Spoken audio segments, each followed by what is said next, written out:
સુઈગામ તાલુકાના દુધવા ગામે એક જ પરિવાર પર જીવલેણ હુમલો. સામાજિક વિષયને લઈને પરિવાર પર 40 થી 50 લોકોને જીવલેણ હુમલો કરીને માર માર્યો. હુમલો કરનાર વાવ તાલુકાના તીતગામના લાખાજી મસાજી ઠાકોરને 4-5 ગાડી લઈ 40 થી 50 લોકો આવેલા, જેમાં સુઈગામ તાલુકાના દુધવા ગામના ઠાકોર ઈશ્વરભાઈ દયારામભાઈ તથા ઠાકોર રણછોડભાઈ દયારામભાઈ તેમજ તેમના પરિવાર જીવલેણ હુમલો કર્યો હતો. જેમાં ઈશ્વરભાઈની 17 વર્ષની દીકરીને માર મારી કપડાં ફડાવ્યા હતા. છોકરીને ઉપાડી જવાની કોશિશ કરી હતી, પણ છોકરી પોતાનો જીવ બચાવી બાજુના પડોશીના ઘરે ભાગી ગયેલ.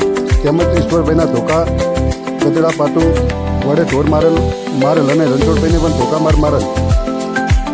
તમામ સભ્યોને માર મારેલ હતો. તેમાં તાત્કાલિક 112ને ફોન કરતા 112 તાત્કાલિક દોડી આવી હતી. મામલો થાળે પાડ્યો હતો.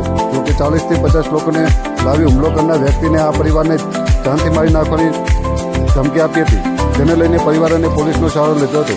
જોકે પરિવારને નાના મોટી ગંભીર ઇજાઓ થતાં 108 મારફતે સુઈગામ સરકારી હોસ્પિટલ ખાતે ખસેડવામાં આવ્યા હતા.